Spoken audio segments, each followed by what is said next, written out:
Olá, carnaval já acabou. É bom avisar, porque carioca tem essa coisa de querer esticar o carnaval para sempre, né? Estamos no Se Convida de março, já passou da hora do ano começar, e a gente já vai para o terceiro episódio desse ano, dessa vez com o Renato Neves. Para começar, eu vou quebrar um pouco o protocolo com o Renato, porque normalmente eu começo apresentando, dando uma biografia extensa da pessoa, até a própria pessoa às vezes quase cansa. Ai, meu Deus. Eu já fiz tudo isso para não cansar o Renato logo no início da conversa. Primeiro eu quero agradecer a Cerrado Vinhos pelo espaço para a gente fazer essa gravação, através do Renato, que cedeu esse lugar para a gente gravar, que eu acho que tem tudo a ver com a história do Renato, com a vida do Renato. A Sou Negão e Mulher Preta, né, que apoiam o programa. Hoje eu estou até vestida da marca. E a Livraria Casa da Árvore também, que é a nossa parceira, sempre apoiando com os livros, com o espaço e tudo mais. Dito tudo isso, eu quero começar contando como que eu cheguei até o Renato, porque foi uma coisa muito inusitada, mas eu acredito muito que quando os encontros têm que acontecer, eles acontecem, a vida se encarrega. E eu estou desenvolvendo já há alguns anos um programa sobre vinho, e ao longo desse processo eu venho pesquisando sobre locais, vinícolas, pessoas que trabalham com vinho, especialmente homens e mulheres negros. E aí eu estava comentando com isso com a Aline, da Sou Negão Mulher Preta, e falei, nossa, esses dias eu vi um vídeo de um cara que eu fiquei apaixonada, adorei a história dele, achei um barato.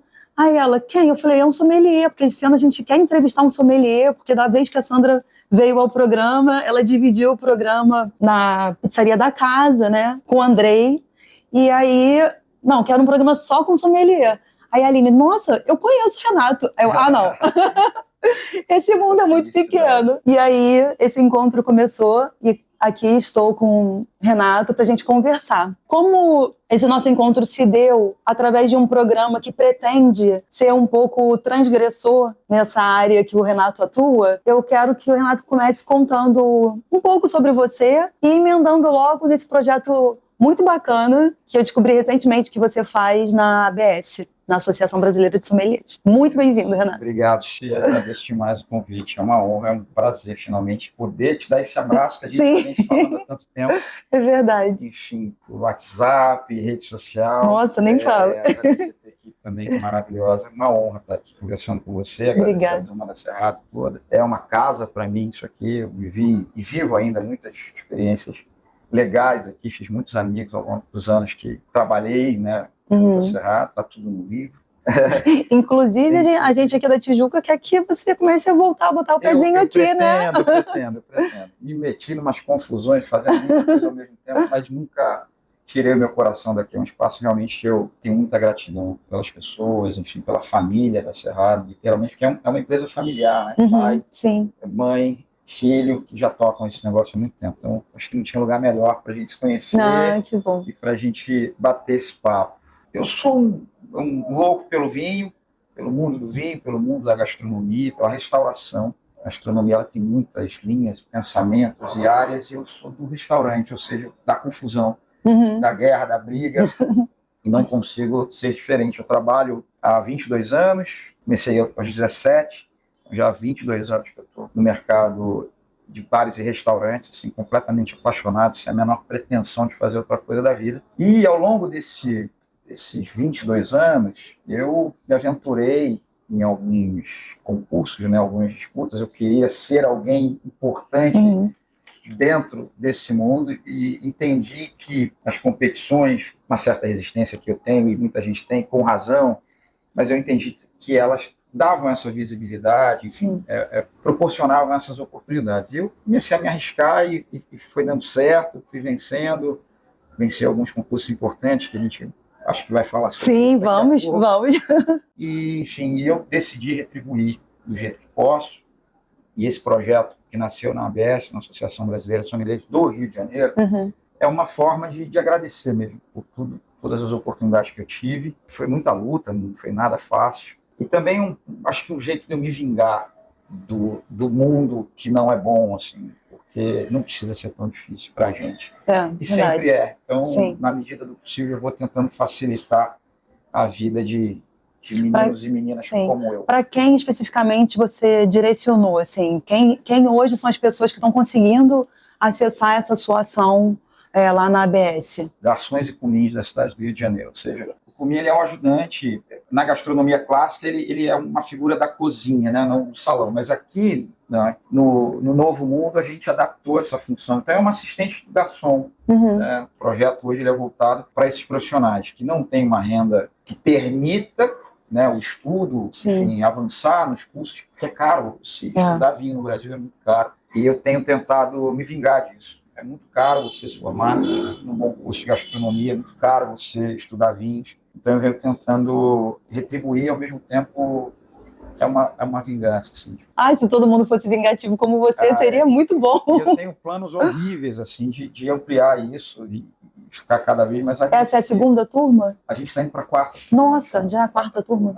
Logo depois do concurso de 21 eu iniciei, ainda com muito medo, assim, não sabia se a gente ia ter adesão, se a própria ABS entenderia o propósito, mas entenderam a figura do ex-presidente do Rio de Janeiro, o Joseph Morgan, que falou, cara, ele me ouviu, que é o tipo de coisa que eu gosto de mandar áudio. Pela emoção mesmo. Né? Exato. Você manda um texto, a pessoa pode interpretar, então, se eu mando áudio para alguém, porque eu quero muito que ele entenda o eu estou entendendo sentindo, isso. Né? Eu mandei uma de madrugada, é melhor eu parar de falar que eu estou ficando emocionado. Então, isso, acho que ele comprou a ideia, a coisa fluiu, e eu não sei dizer quantos profissionais já passaram por esse projeto, mas certamente mais de uma centena. Ainda é pequeno, assim, carrego tudo nas costas, sozinho mesmo, literalmente, os vinhos da degustação. E dessas 3 turmas que já finalizaram, você tem, assim, pessoas que você já está vendo o resultado na prática, assim, a pessoa que você está vendo no mercado, atuando, e já está dando reflexo dessa movimentação? Sim, com certeza. Porque eu tenho percebido com esses movimentos, né, o Protonomia é um deles, o Diamante na Cozinha, agora você com esse trabalho na ABS, que é muito imediato, né? Quantas pessoas estão sedentas desse espaço para o conhecimento, né? Exato. Que às vezes não é só o espaço do tempo, é o espaço da grana também. Da grana. Que nunca sobra. Né? Nunca sobra. Assim, a gente vem sofrendo horrores aí nos últimos anos com a queda da renda na nossa área. Eu acho que isso é geral, mas eu não estou preparado para falar sobre economia. Mas o que eu conheço, o que eu sinto ali no meu dia a dia, os meus colegas e irmãos de batalha, é isso. Assim, a gente tinha mais dinheiro há pouco tempo atrás, assim, o dinheiro valia um pouco mais. A gente ganha a mesma coisa que ganhava em 2010, por exemplo. Sim. Mexia muito pouco, mas a gente não... Mas o poder de compra caiu absurdamente. Né? Os aluguéis não são os mesmos de 2010. Sim. O alimento não é mais o mesmo de 2010. Então, o que sobra para ele estudar? À vontade. Enquanto eu puder executar esse meu plano de vingança, eu vou estar aí com eles. Sim. E vem coisa boa. Quero muito ampliar isso, deixar o curso mais robusto, oferecer em outras áreas também, buscar parceiros que possam contribuir com material, que possam, enfim, proporcionar estágios, porque muitos dos alunos, né, dos garçons, dos cumins, eles, às vezes, nem trabalham em restaurantes que têm uma carta de vinhos, que exigem um serviço mais elaborado, enfim, mais técnico, mas a vontade deles é caminhar nessa direção. Então, acho que um estágio, sei lá, uma vivência para esses meninos também vai... E tem uma coisa do trabalho freelance, avulso, que é muito importante para as pessoas que trabalham como garçom, que às vezes ele não trabalha numa lanchonete, mas aí vai fazer uma festa no final de semana, um casamento, vai servir espumante. Né? Parece que, por que ele tem esse desejo? Porque o desejo é maior do que normalmente o próprio patrão direto está conseguindo enxergar, né? Acho que é um pouco... Acho que seu olhar, seu olhar e das pessoas que eu vejo fazendo isso é porque é um olhar que extrapola esse lugar do fazer e vai no campo do desejo. Né? Desejo. E falando em desejo, como que começou o seu desejo? A gente está meio que andando de trás para frente, né? Vamos nessa. Como é que foi o seu desejo com o vinho, né? Foi a necessidade, a mesma que eu vejo ali nos olhos desses meninos. Assim, eu queria crescer dentro da gastronomia. E em 2007, quando eu comecei a estudar, ali 20 e poucos anos, estudar para me tornar um sommelier, o sommelier estava ainda aparecendo no Brasil. É uma profissão que as pessoas entendiam mais ou menos o que o sommelier fazia. E foi, cara, é isso que eu vou nessa direção, eu vou tentar isso, porque eu queria crescer, eu queria dar certo na vida, eu não fui criado bebendo vinho, pelo contrário, Muito pelo contrário mesmo. Assim, não tinha Não esses que nos rodeiam aqui, né? não, Porque agora você falou no Fui Criado Bebendo Vinho, É. me veio uma memória muito interessante, assim, que eram daqueles garrafões Sim. de vinho virados de cabeça para baixo no quintal, que as crianças ficavam enlouquecidas, né? Querendo descobrir o saborzinho daquela bebida diferente, que de vez em quando, e olha que era de vez em quando, os pais consumiam, né? Pois é. Pelo menos nos subúrbios nem- cariocas eram assim. Mas nem esse aí fez parte da minha vida. É. Então, o vinho ele entrou na minha vida já adulto, profissional, e como uma ferramenta mesmo de mudança. Falei, cara, eu preciso crescer dentro disso. Não tinha grana para estudar gastronomia, não tinha. Falei, cara, eu vou ali fazer um curso de vinho. Comecei a negociar com os patrões. Então, eu ia de restaurante em restaurante, meio que, olha, você está contratado, está tudo certo. Eu falei, então, se eu por acaso quiser fazer um curso, você me ajuda e tal. Então, as primeiras etapas da minha formação, elas foram assim, eu tive apoio. Uhum. E aí o vinho depois, ele virou um amor enlouquecedor, uma coisa que não dá para largar, porque o vinho envolve muita coisa, né, Simone? Não é a bebida pela bebida, é a história, é os amigos que você faz. Isso não é uma conversa boba, não, é real. Ele muda a tua vida de um jeito que você começa a querer viajar para conhecer vinícolas, para conhecer... Coisa estranha, né? Você muda o paladar, o paladar, né? muda. O vinho faz você mudar o paladar de outros alimentos. É muito doido isso. Eu entendi o mundo estudando vinho. Eu imagino. As fronteiras, a política, eu entendi, cara, tanta coisa legal que hoje me dá base, assim, como cidadão mesmo, estudando vinho. Imagino. Eu conheço, assim, não tão profundo, mas o sistema tributário brasileiro eu aprendi estudando vinho. E depois evoluiu, e aí tem um outro livro, né, que é o primeiro, que eu falo sobre negócios gastronômicos, que eu tive que estudar. Então, estudo não só o vinho, a gastronomia, né, mas o vinho ele te obriga a viajar. Você precisa conhecer regiões, não necessariamente fisicamente, mas você precisa estudar, você precisa, cara, deixa eu entender aqui como é que a Croácia funciona, sabe? E aí você vai estudar a produção, a história dos caras, as uvas, por que, sabe, tem uma uva chamada Grazevina, que é maravilhosa, por que ela é tão boa ali? E você começa a estudar o clima dos caras, o solo dos caras, enfim, assim vai. Então, o vinho ele te permite conhecer coisas que vão muito além da bebida. Mesmo essa viagem, né, de conhecimento, que não é necessariamente local, ela exige um investimento muito, muito alto. Inclusive para uma etapa que eu acho que talvez tenha sido a primeira etapa que você mirou, que é ser um sommelier homologado, né? Porque, assim, a gente vê muita gente hoje, enófilo, fazendo curso na ABS, né? Sim.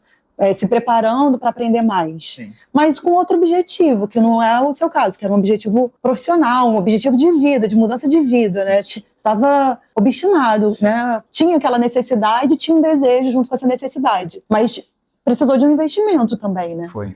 De tempo, de tudo, eu imagino. A fase mais difícil, assim, no início, né?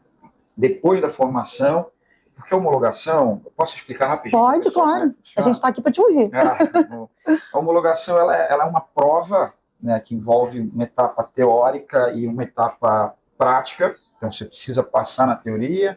É um concurso, literalmente, você é avaliado por jurados e tudo mais. Então, você tem ali 20, 30, 40 profissionais tentando a prova. Então, eles entendem que as 3 melhores notas na prova teórica, os 3 melhores candidatos são classificados para a prova prática. Aí sim, você atingindo a nota mínima na prova prática, você é reconhecido como sommelier pela Associação Brasileira de Sommeliers. Então, existem pouquíssimos profissionais. Eu não sei precisar há quanto tempo essa prova é oferecida. Eu acredito que 30 anos, pelo menos. A ABS já tem 40, mas essa certificação ela nasceu um pouco depois. Assim, e a gente não tem 80 profissionais homologados ainda no Brasil. Mulheres, eu imagino que nem 10, né? Não sei te dizer quantos, mas pouquíssimas. Eu lembro que na época que a Sandra esteve aqui com a gente, eram pouquíssimas. E pessoas negras? Não conheço. Homologados, não conheço. Sim. Não sei, posso estar falando uma grande bobagem, mas não conheço. Mas a gente também vai atrás de saber isso, porque nos interessa. Porque é muito importante, né? Porque isso diz do início da nossa conversa, né? O quanto esses recortes que vão atravessando a nossa vida dificultam os nossos caminhos, tornam os nossos caminhos desnecessariamente árduos. Você é uma pessoa inteligentíssima, qualquer papo que a gente tem com você, a gente sente isso. E por que essa jornada, assim, né, tão longa e desnecessária, no sentido, não do seu amadurecimento, porque eu acho que cada um, né, tem a sua própria jornada de amadurecimento, mas no sentido do que a sociedade não está nos oferecendo, né, para que a gente consiga partir do mesmo ponto. Isso É o mínimo, né? Acho que é o mínimo. Isso que eu acho que é o que mais dói, né? É o que dói. Dói muito. Eu me lembro de quando eu venci o concurso brasileiro, no final de 21, né? Fiquei 21, 22 como campeão brasileiro. A primeira coisa, e eu já falei, já tive a oportunidade de falar sobre isso em outras conversas, outras situações, a primeira coisa que me veio à cabeça foi, cara, não precisava ser tão difícil. Não tinha necessidade dessa dificuldade toda, assim. E aí vem todo um peso junto, né? Vem a euforia, a alegria de ter conquistado, mas só depois desse momento, ou seja, só depois que acaba a briga, que você vê o tipo de confusão que você arrumou. E aí quando eu comecei a olhar quem tinha se machucado por esse caminho, que eu fui arrastando tudo sem hesitar, eu vi, assim, nada muito grave, mas uma ausência na vida do meu filho, sabe? Quer dizer, a ausência é uma palavra muito forte, mas assim, uma presença diminuída. Eu estudei no aniversário dele, pra você ter ideia. No dia do aniversário dele, no meu aniversário, 4 dias de diferença, então, eu acho que conto isso no livro, não me lembro agora, mas ele fez dia 18 de setembro, eu faço 22, então, a gente comemorou aquela coisa toda, todo mundo foi dormir, e eu comecei a estudar às 11h30, meia-noite, e fui até 6, 7 da manhã. No meu aniversário, eu fiz a mesma coisa. Eu deixei de viver alguns momentos. Então, acho que isso, não vou dizer que são cicatrizes horrorosas, não são, mas você sente isso. Todo mundo que está numa batalha passa por isso, sim. Todo mundo que quer alguma coisa, que tem determinação, mesmo os que têm condição, tá? Eles abrem mão de alguma coisa. Então, não estou aqui me fazendo de... Não, eu acho que não se trata de vitimismo, não, de maneira nenhuma. Só que, para além dessas coisas que eu causei, desconforto, de saudade, também teve o sacrifício financeiro, sabe? Assim, o que eu deixei de proporcionar para minha família nesse período, porque eu não podia trabalhar mais, então a gente vivia com o que eu ganhava, porque eu precisava de tempo para estudar. Depois mudou tudo. Aí eu falei, plantei a árvore certa, plantei a semente certa. Mas mesmo assim você fica ainda com o sentimento de, cara, não precisava ser tão difícil. Mas acho que é justamente por isso, né? Porque a gente sabe que o acesso né, ele é dificultado. Sim. As pessoas, o mundo trabalha para que seja difícil. Eu até ia falar para você contar como que foi os anjos que apareceram no dia que você fez a prova da homologação. Mas, olha, eu não sei se a gente conta, se deixa para as pessoas lerem no livro. Tô na dúvida. O que você acha? Vai. Um pequeno spoiler, né? Só um gostinho para aguçar a vontade de ler.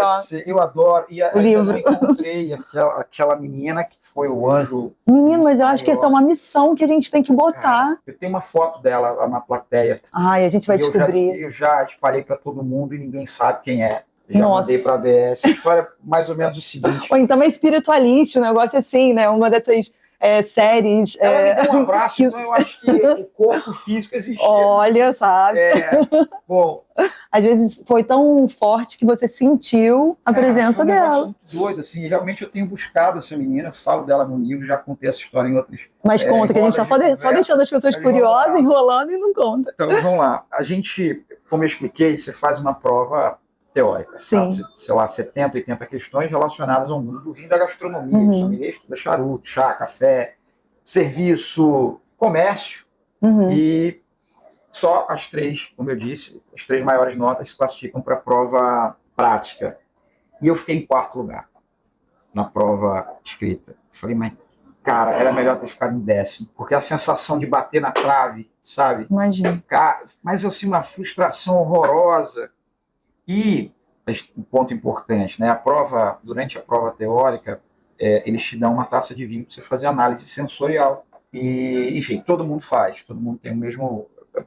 A prova é aplicada exatamente igual para todo mundo. E, sei lá o que aconteceu, a ABS não tinha considerado a minha avaliação. Eles esqueceram de fazer a minha análise sensorial, ou seja, eu não pontuei ali. E eu ia embora. 4º lugar é uma coisa horrenda para quando só tem 3 vagas, né? Então... Aquele momento que o telefone toca para você dar a notícia e... Você foi em 4º, meu Deus do céu. Nossa. E eu falei, vou embora. E uma menina que estava fazendo a prova disse, não vai, vamos assistir, porque na próxima a gente se prepara melhor. E eu queria xingar todo mundo. Eu falei, cara, eu fiquei em quarto, você não tá entendendo. Eu odeio todo mundo. Bati na trave. Eu não te conheço, mas eu já te odeio. Não vem com essa história de que a gente vai se preparar. Eu tava assim... Eu não quero me preparar para nada, eu quero esquecer esse dia. Eu vou virar mecânico, eu não quero mais saber de vir, porque assim, foi quase um ano de estudo. Né? Sim. A gente agora pode rir, né? Mas é desesperador. Né? Só que ela insistiu muito para eu não ir. Falei, cara, tô sendo indelicado, tudo bem, eu vou.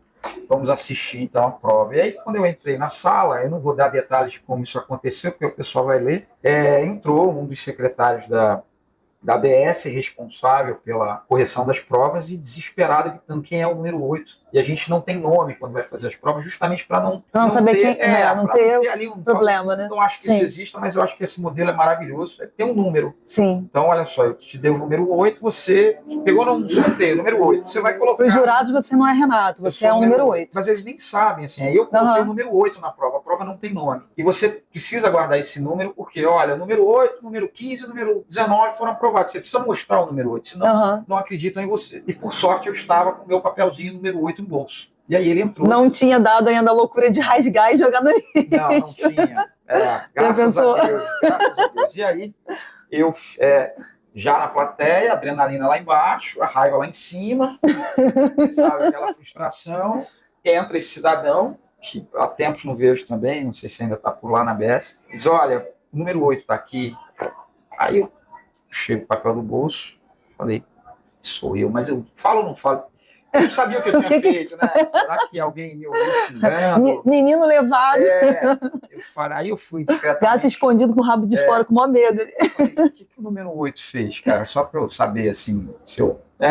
Você é o número 8? Eu falei, sou. Deu um abraço. O que eu fiz?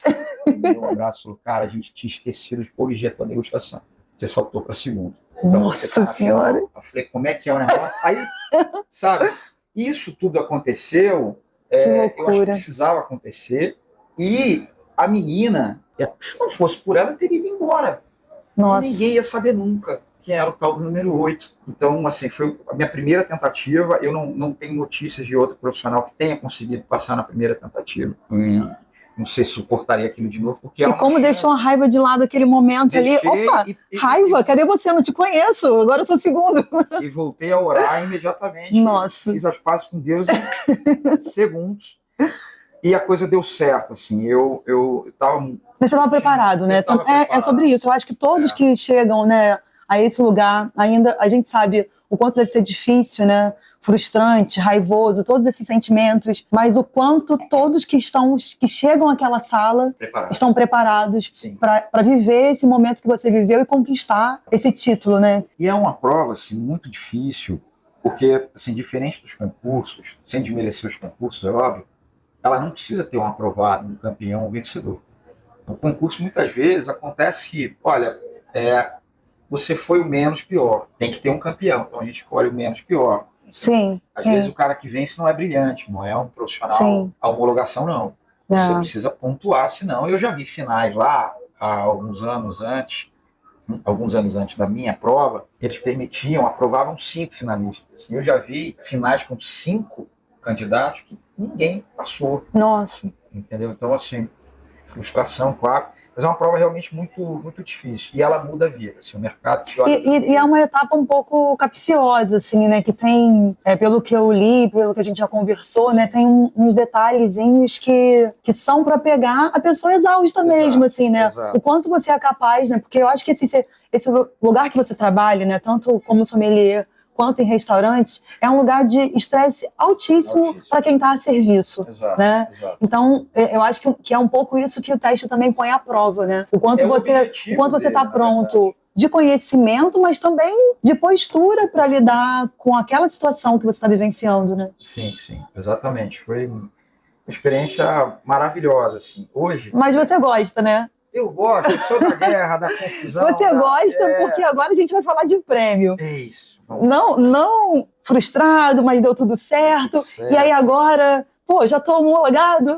Agora Ah, agora eu vou ficar na rede? Não. Não. Agora começa O que você confusões. foi, menino? Que título? Que título não, que títulos, né? Porque é plural, né? 5 anos ali de disputas, né? Esses 5 anos foram 4 concursos, né? Tentei 4 vezes e 4 vitórias. Gente, Graças a Deus. gente tá numa entrevista do Se Convida. Agora tem que fazer uma pausa para dizer: eu estou conversando com o melhor sommelier do Brasil. Não é uma vez, 2 vezes o melhor sommelier do Brasil. Nossa, assim, eu tô toda arrepiada. Foi uma trajetória assim que me orgulhou muito, sim. Imagina. Tem esse momento, né, da vida, assim. E uma certa saudade, confesso. Mas depois de homologado, 2 anos depois, aí eu me arrisquei num primeiro concurso. A homologação é um concurso também, mas como eu te falei, ela tem um modelo diferente, que o objetivo dela é certificar, literalmente homologar o profissional. De, olha, você sim, reconhecido como sommelier. E mercadologicamente isso agrega um valor? Agrega. Isso também é bem importante, né, para quem está interessado em fazer, saber, né? As oportunidades melhoram, os empregos melhoram, a grana melhora. O meu plano era esse, assim, de melhorar. Melhorar a vida, melhorar as minhas condições, oferecer mais conforto para minha família. Em 2019 veio um outro concurso, que esse é também de nível nacional, também abrangente, também oferecido, né, pela Associação Brasileira de Sommeliers, em parceria com o Grupo Baco Multimídia, que é o Sommelier do Ano. Também, repito, é um título nacional. Também, primeira tentativa, foi maravilhoso, venci, e para além do título, enfim, de toda a pompa que eu recebi o prêmio no palco do auditório da Fundação Getúlio Vargas. Esse ano o concurso levou assinatura Vira o Contador, apresenta, Sommelier do Ano, e o Renato vai fazer uma viagem a Portugal, conhecer o Dão, e vai ganhar, claro, uma garrafinha muito especial. Esse troféu é bom que pode se beber. Esse troféu é bom que se bebe, guarda, e depois você vai guardar essa garrafa, hein? Manda uma foto pra gente quando estiver bebendo. Espera, você agora. Sorte. Não pode quebrar. Conheci a Europa, né? Foi onde eu fiz a minha primeira viagem para a Europa. Então, fiz Portugal de norte a sul, fui à Espanha. Foi bem legal. Eu tive a oportunidade de voltar outras vezes também. Então, mas ali foi o primeiro passo, cara. Assim, ali eu me tornei um cara um pouco mais conhecido. Cada homologação, ela atestou a competência, o conhecimento, o esforço, mas o título de 2019... É porque faz circular, né, Renato? Eu acho que é isso, exato, dá mais mídia, né? E aí, no final de 21, terceira tentativa, melhor sommelier do Brasil, e foi também, nada contra os paulistas, mas foi buscar lá na casa de você, tá? Olha isso. Gente, no último episódio surgiu a Barra, nesse tá surgindo São Paulo. Não, eu não quero... É o convidado que está falando. Sabe por que eu fiquei muito feliz com esse prêmio? Estava fora do Rio de Janeiro há 20 anos, tinha 20 anos, tá? Desde 2001. Nossa, bastante tempo. Foi a última vez que o Carioca venceu. Exato 20 anos. E aí eu fui lá, numa final com paulistanos, 2 profissionais de muita competência. Não quero alimentar a rivalidade, não é?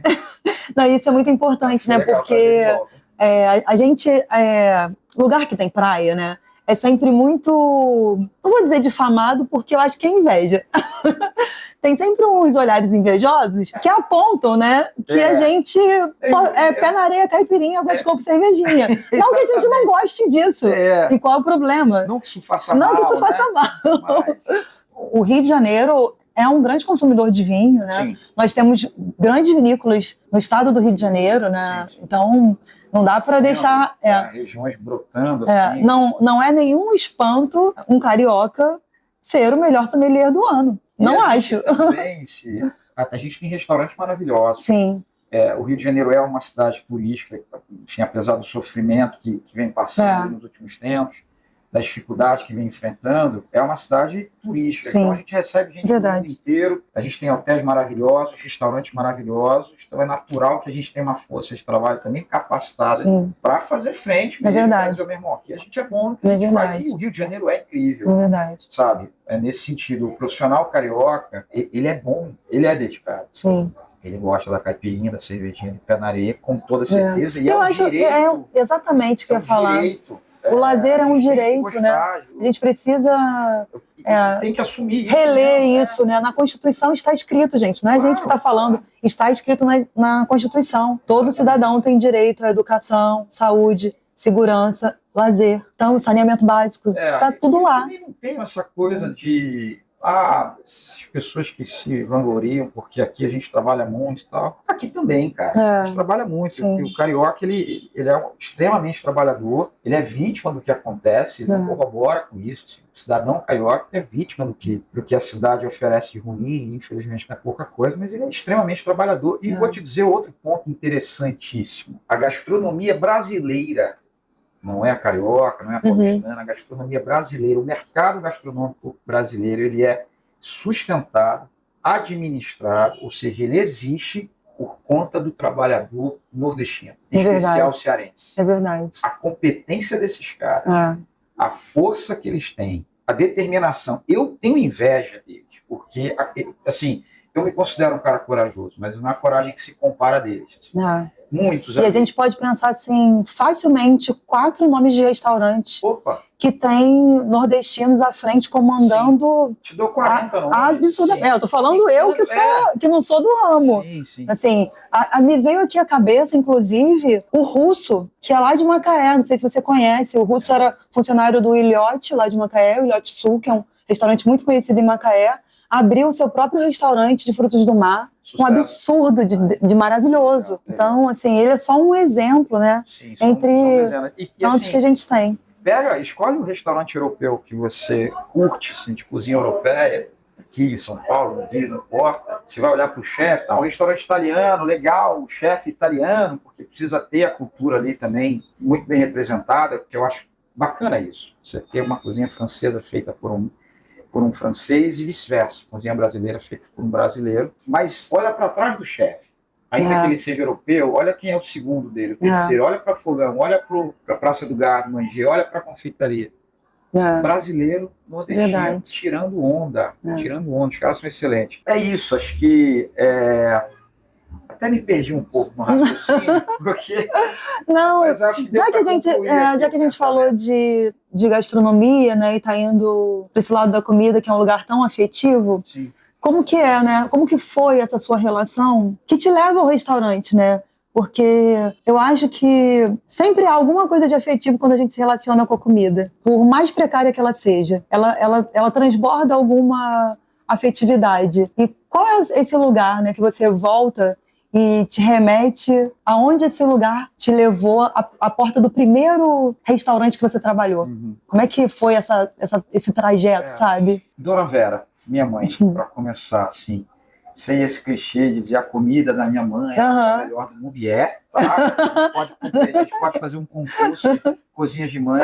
A Dona Vera certamente vai estar entre as melhores, se não a melhor. Mas para além dessa relação, como você falou lindamente, né, desse sentimento que a comida traz, que o alimento traz, minha mãe era cozinheira. Tinha muito medo da gente se envolver com isso. Veja bem, né? Eu nasci e me criei numa favela e o medo da minha mãe era que eu me tornasse um cozinheiro. Então, você entendeu o nível de preocupação, porque era um trabalho muito pesado, exaustivo. E a minha mãe tinha 2. Porque ela estava lá dentro, né? Ela sabia. Ela estava lá dentro. E não tinha, naquela época, o glamour de hoje.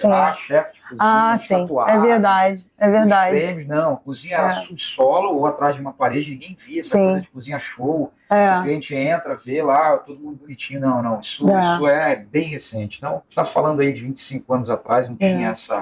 E mesmo sendo recente, vamos combinar que ainda é muito para inglês ver, né? Muito. Opa, se a gente for entrar nessa discussão, já estou entrando na linha polêmica do convidado. Mas é sobre isso também, né? É sobre isso. Então, a minha mãe, ela tinha esses 2 empregos, ela trabalhava durante o dia, esse restaurante existe, o Capelinha, né? Então, ela trabalhava lá durante o dia. A coisa era tão sem glamour na época, que hoje, que a gente conhece como Garde-Manger, era saladeiro. Então, minha mãe era saladeira do Capelinha. Ela, enfim, saía no final da tarde de lá e já ia para outro restaurante na Ilha do Governador. E chegava em casa na madrugada. E no dia seguinte, às 7 da manhã, ela já estava de novo na lagoa. Então, assim, durante muito tempo, assim, consegui ver a minha mãe, consegui falar um pouco com ela, ficar um pouco com ela. Eu saía de Manguinhos, né, da comunidade, e com meu irmão a gente ia lá para Vila Isabel esperar o horário de saída dela, então a gente pegava o ônibus com ela, então a gente deixava ela no outro trabalho. Então, Era o tempo, o né? tempo de qualidade que a gente tinha com ela era dentro do Nossa. ônibus. Então, eu acho que o natural que uma mãe, né, tenha medo do filho entrar nessa rotina. Porque ele também não se enxergava uma outra coisa da gastronomia. Não era, não, vai dar certo, hoje a gente tem as figuras do chefe, meu filho, você pode ser um grande chefe. Não tinha isso. Era gastronomia, restaurantes mais simples, do subúrbio, da zona norte do Rio de Janeiro. Então havia mesmo, era um temor da gente cair naquela coisa braçal e ficar, enfim, eternamente. E era menos coletivizado do que eu acho que é hoje, né? Super. Era muito centralizado, né? Era o dono do restaurante, a cozinha era do dono do restaurante, o garçom do dono do restaurante. Exatamente. Quando tinha, né, tudo isso. Exatamente. E assim, eu não tinha...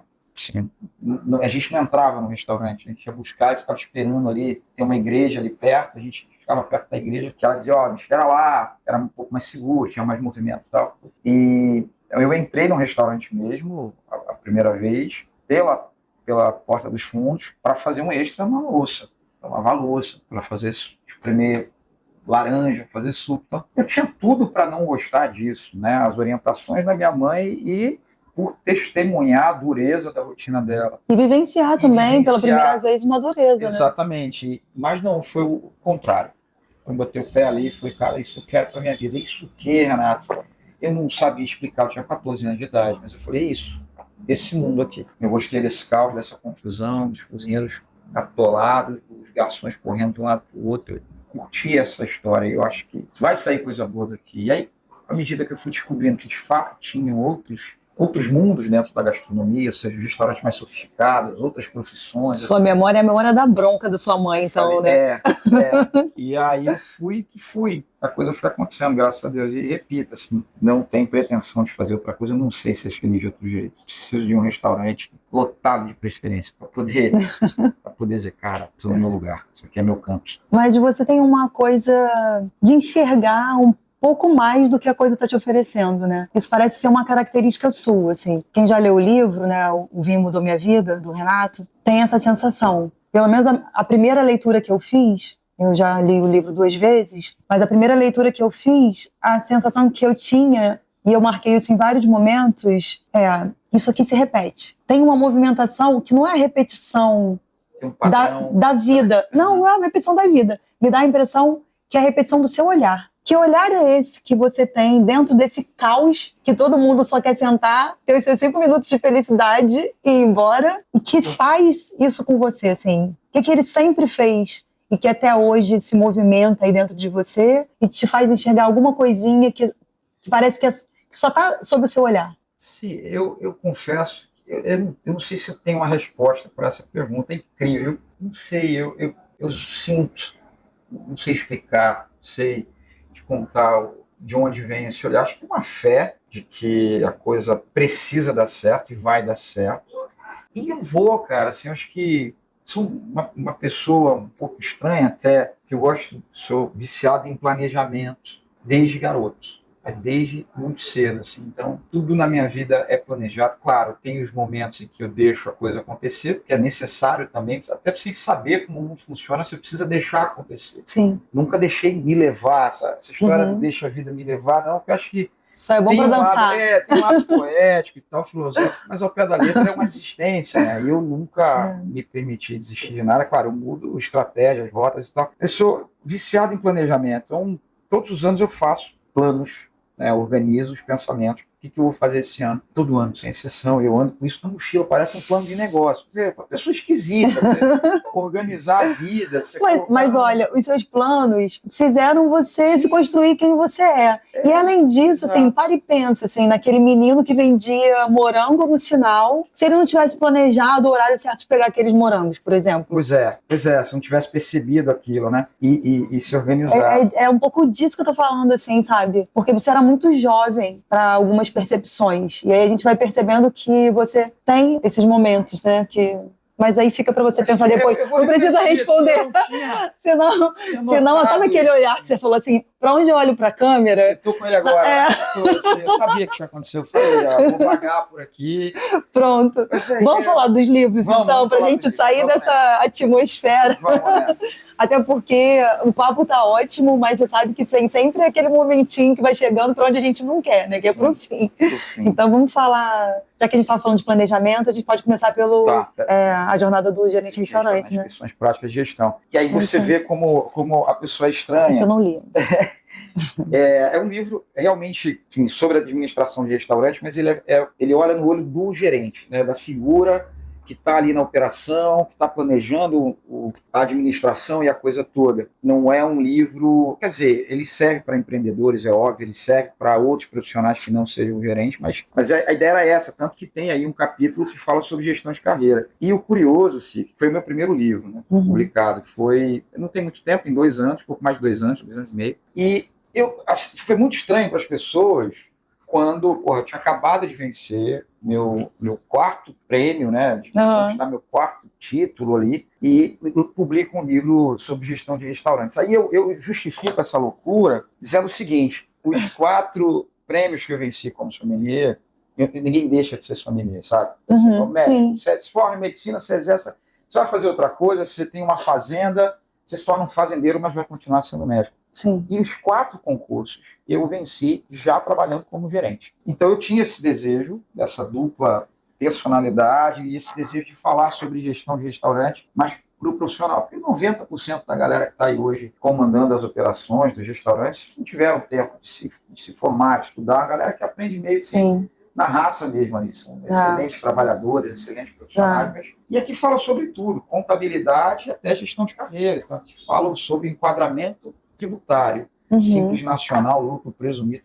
O livro é fruto de TCC? Não, é fruto de um desejo mesmo de organizar o pensamento e dizer, olha... O livro, na verdade, é mais uma ação sua de colaboração, né? Como você faz na ABS. Eu acho que é esse desejo que te consome, assim, né? Que te movimenta, né? Acho que a gente pode interpretar como isso, sim, com toda certeza. Eu realmente senti essa necessidade. Conversando com colegas, você começa a falar sobre a alíquota, como é que você está tributando hoje aí, os caras, do que você está falando? Putz, cara, então precisamos falar sobre isso também. E, então, de novo, foquei nos meus colegas ali de profissão, gerentes de restaurantes, e modéstia à parte, o livro é bom, muito bom, ele é objetivo. E ele, posso pode, claro. Tem uma coisa, é até legal para você mostrar para gente. Eu quis fazer o seguinte, o livro, ele segue todos, tá vendo? Você pode ler de 2 maneiras. Né? Você tem o capítulo sobre gestão de estoque, por exemplo. Então você lê tudo. Mas, no final, você tem uma espécie de resumo, que eu chamei de lição prática. Exatamente. Então, você pode, se tiver com muita pressa, ler os resumos. E depois, no momento oportuno, você volta e vai no detalhe, né? No detalhe, legal. Exatamente. Por isso, a jornada... Para atender justamente o movimento dessas pessoas que não têm esse tempo. Exato, que não tem esse tempo. Muito legal. A jornada do gerente de E o livro tem algum apoio eletrônico, tipo um QR Code que você possa acessar? Também seria super interessante, né? Fica a dica aí para autografia, a editora que não para de trabalhar. Exatamente. Não, eu acho que seria super interessante, né? Pensando na proposta que você já traz no livro físico, extrapolar essa proposta para o digital, né? Seria muito legal. E eu vou mostrar o meu. Como vai ficar o livro de vocês depois que vocês fizerem a primeira leitura. Não dá zoom aqui, hein? Só um gostinho, porque é isso, é muita história boa aqui pra gente ler, reler e dividir. Fala um pouquinho desse último, O Vinho Mudou Minha Vida. Então, e depois de publicar, né, a jornada do gerente de restaurante, veio uma pressão natural das pessoas. Ô, sommelier, né? Ô, sommelier. Como é que você fala sobre vinhos, cara? E eu fiquei com isso na cabeça um bom tempo, assim. E tive também influência de um professor, um cara super respeitado no mundo do vinho, né? Pela elegância, pela gentileza, nobreza mesmo, um cara generoso. É o professor Rogério Dardot, que um belo dia, lá no restaurante onde eu trabalho, na Casa Camolese, ele estava numa degustação, uma confraria de amigos, ele me chamou no canto, me deu um abraço e falou: conta a tua vida, por favor, as pessoas precisam saber. Eu falei, mas comum, se a gente olhar aqui, meus colegas de trabalho, todos têm histórias parecidas, assim. será que não vai para um campo já tão saturado? Ele falou, não, conta. E aí eu juntei esse conselho do professor, que aliás sou muito grato a ele por isso, com a pressão de alguns amigos, colegas e gente do mercado também para falar sobre vinho. Eu falei, vou falar, mas então do meu jeito. Então resolvi misturar as duas coisas e contei essa história, dessa trajetória. É muito legal a maneira como você começa essa história, né? Porque logo que a gente abre o livro, ele já pede licença, quase desculpa pelo jeito que ele vai contar. E aí depois a gente se apaixona pelo jeito que ele conta.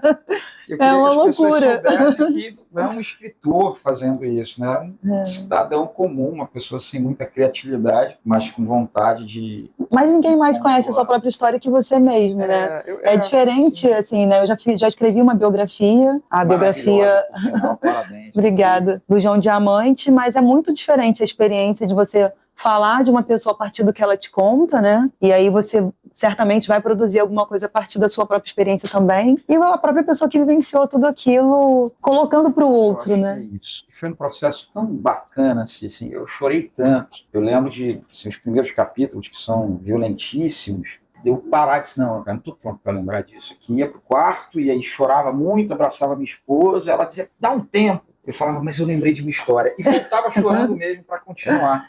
E, assim, eu escrevi super rápido, porque as coisas foram vindo e enfim, deixei muita coisa de fora. Uma catarse, também, né? Acho que, foi. Eu não lembro quanto tempo eu levei para escrever, mas 20 dias, talvez. 15 dias. As madrugadas, sempre nas madrugadas, são minhas companheiras ali, quando tudo para, telefone não toca, cachorro não late. Os amantes da madrugada. O restaurante está fechado, e aí eu começo. E vou de 1 da manhã até 7, 8. Aí quando a vida começa a acontecer, eu sei que é hora de parar. Eu sempre estudei de madrugada e eu acho que sou muito mais criativo de madrugada, então aproveitei. Os 2 livros foram a madrugada tem feitos de madrugada. Tem um silêncio, gostoso, né? Assim, um silêncio atraente, eu acho. Muito. E eu ficava andando pela casa, às vezes pensando, ponho isso, não ponho, vou falar sobre isso, não vou. E voltava para o computador. Aí saía para pensar. É muito doido. Uma experiência... Tem uma coisa que eu gosto muito do livro, assim, que o livro tem violências, né, porque passa violência pela história de vida do Renato, e não tem como você passar pela sua história de vida que teve violência sem falar de violência. Mas tudo é a maneira como você fala, né, como você coloca essa violência, como você se expõe e, ao mesmo tempo, expõe a violência ao outro, né.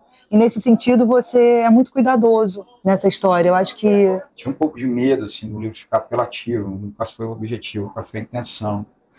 Mas também não podia deixar de fora, como você falou. A violência, ela fez parte da minha vida e faz até hoje. Das nossas vidas, né? Nossas vidas. Infelizmente. Na minha, enfim, foi, inclusive, motivo de decisões que eu tomei. Molda, né? Moldou, exatamente.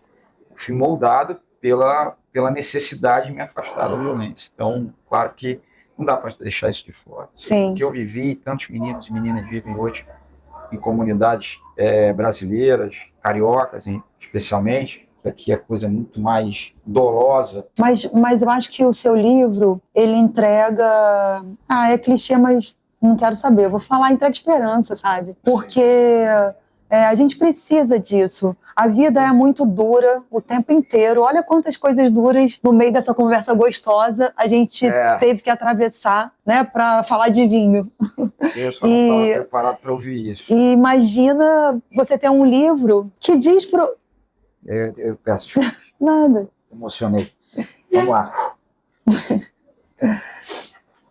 Porque você está dizendo para tantas jovens e tantos adolescentes que hoje estão nesse lugar que você já esteve, é possível, entende? Isso. Eu acho que esse recado tá entregue demais. Você me quebrou agora. Água para todo mundo. Porque para onde olha aqui tem lágrima, mas é de emoção, porque é muito bom a gente saber que tá fazendo a diferença, sabe? Pode ser em uma pessoa, mas se cada um, nós somos milhões, cara. Se cada um fizer a diferença numa vida, é muita coisa. Sempre foi o plano, assim. Eu confesso que aí quando o livro terminou, eu não entreguei para ninguém, assim, não deixei ninguém ler, mandei para a editora. E aí veio uma resposta extraordinária. E aí uma amiga do Sul, Lúcia Porto, jornalista importantíssima aí do mundo do vinho também. Acho que eu falei alguma coisa, postei alguma coisa, sabe, essas coisas meio brega, assim, vem coisa boa por aí. Ela falou, me manda o PDF agora, senão a gente vai ter um problema sério. Então, a única pessoa que leu antes da publicação, né, oficial e tal. Cara, a resposta dela foi uma coisa de emocionar mesmo. Assim, eu não compartilhei com a minha família porque eles viveram junto comigo. Foi uma coisa meio, Renata, a gente estava lá, o que você quer mostrar pra gente? Mas eu duvido. É que você não quis mostrar. Foi um sentimento, foi um pensamento ali na hora. Foi proteção. Talvez. Mas quando a Lúcia mandou deu esse retorno, chorando e emocionada pra caramba, eu fiquei, cara, acho que eu acertei ali. Acho que alguma coisa, acho que eu liguei o fio certo. E desde então, as pessoas que leem, a autografia é uma editora independente, né? Então assim, tem um alcance tão grande, o esforço todo. Sim, inclusive vale a gente dizer que eles acabaram de abrir um café no centro da cidade, com espaço de livraria, café, com seus próprios livros e livros de outros autores, então vale a visita, que eu acho que vale muito, a gente precisa muito apoiar quem movimenta o mercado editorial, porque tudo isso movimenta. Sim. Né? Há quem seja contra. A gente é possível ser contra de qualquer coisa, mas eu super apoio qualquer iniciativa que movimente o mercado. Sendo justo, né? Sendo honesto, eu acho que, por que não, né? Por que não, exatamente. Então, a divulgação, o trabalho meio que de distribuição não, eles fazem maravilhosamente bem. Eu lembro de um menino, um caso rapidinho para contar, ele me procurou para uma consultoria e ele não sabia que eu trabalhava com vinho, ele procurou a gestão, na área de gestão e tal. Falei, vamos conversar e tudo mais. E ele me achou no Instagram. Alguém passou meu telefone para ele, então a gente não estava procurando nas redes sociais, mas talvez ali, até por ter registrado meu contato, apareceu. Aí o Instagram começou a sugerir. Então ele olhou, viu o livro, comprou sem falar nada. E aí, sei lá, uma semana depois ele me ligou dizendo, cara, quem é você? Que ser humano... Como é que você passa por isso tudo e não conta? Eu falei, mas tá no livro, como é que eu não contei? Não, você tem que falar quando você chega nos lugares. Eu falei, mas de jeito nenhum. E aí a coisa mudou, né? A consultoria acabou não acontecendo porque virou uma conversa com a equipe dele. Então ele queria que eu fosse lá falar com os trabalhadores dos restaurantes dele. E foi muito legal a experiência. E esse é um movimento que eu acho que você vem fazendo, né? E a tendência é fazer cada vez mais, né? Se Deus quiser. Porque, primeiro, é um movimento muito importante, né, para os pequenos negócios, especialmente, né, que a gente sabe que metade dos restaurantes que abrem fecham com menos de 2 anos. Então, assim, né, o negócio de uma vida útil... 70% quebra antes do quinto ano. Sim, é um absurdo, né? O mercado muito frágil. Sim. E acho que a fragilidade está nesse lugar de não conhecimento, de sucateamento da mão de obra. Sim. Né? Porque você pode, inicialmente, acolher uma pessoa que não é daquele mercado, mas você precisa profissionalizar essa pessoa. Você precisa dar espaço para que essa pessoa cresça. Eu acho que isso é um pouco da dificuldade do mercado, né? Como é que você se sustenta e sustenta o crescimento de quem está com você. Né? Porque é uma conta muito difícil de fechar.